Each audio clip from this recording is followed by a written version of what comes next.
never thought a single text message could end a marriage, but that's exactly how it happened. My wife's name is Claire. I'm Mark. I'm 38 years old, and until that afternoon I believed we were just going through a rough patch, not standing at the edge of something irreversible. Claire and I had been married for 6 years. Together for 10. We met in our 20s, built our lives side by side, and for a long time I thought we were solid. Not perfect but real. She was emotional, impulsive, full of energy. I was steady, predictable, the kind of man who believed consistency was love. I thought we balanced each other out. Looking back now, I realize I was just the safe place she stood on while staring somewhere else. Her ex, Daniel, was always part of our story. Not directly, but like a shadow that never quite disappeared. She'd mention him casually.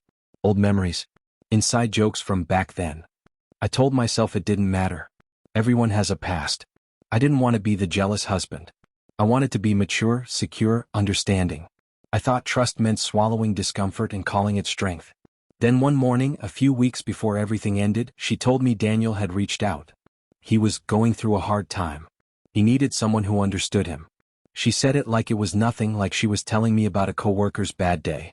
I nodded, even smiled, and said, "That's nice of you to listen." Inside, something tightened, but I ignored it. I always did. Over the next few days, she was glued to her phone.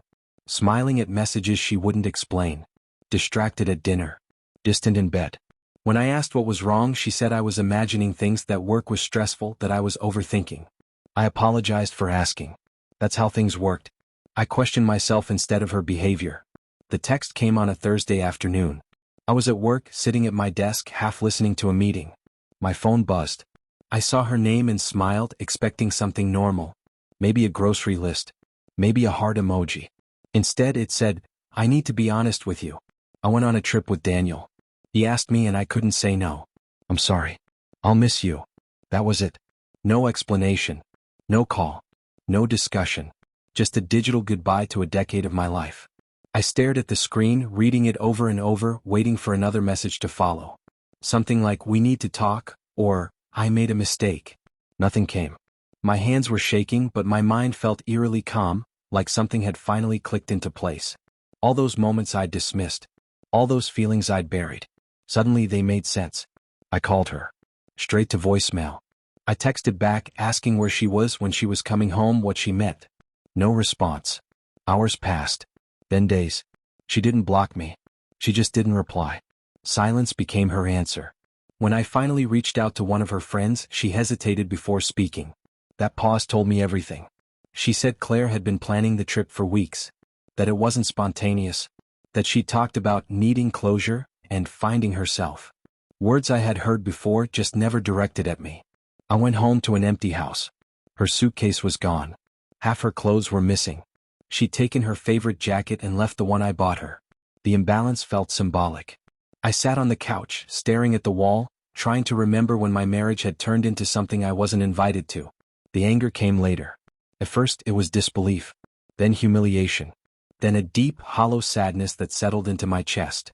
I replayed every conversation, every compromise I'd made. Every time I'd chosen to be understanding instead of honest. I realized I'd been slowly training myself to accept less and less, calling it love, calling it patience, when it was really fear of being alone. Weeks went by before she finally sent another message. It was longer this time. She said the trip had changed her. That being with Daniel reminded her of who she used to be. That she didn't mean to hurt me, but she had to be true to herself. She hoped I'd understand someday. I didn't reply. Not because I was being petty. Not because I wanted revenge. But because I finally understood something she never did. Love doesn't require you to disappear to keep someone else comfortable. Respect doesn't ask you to compete with someone from the past. And closure isn't something you owe to an ex at the cost of your marriage. I filed for divorce quietly. No drama. No begging. No long emotional emails. When she came back weeks later to collect the rest of her things, she looked surprised by how calm I was. She asked if I hated her. I told her no. Hate would mean she still mattered in the same way. She cried. Said she never thought I'd let go so easily. I almost laughed at that. Letting go wasn't easy. It was just necessary. Now, months later, my life is quieter. Simpler. There are moments I miss what I thought we had.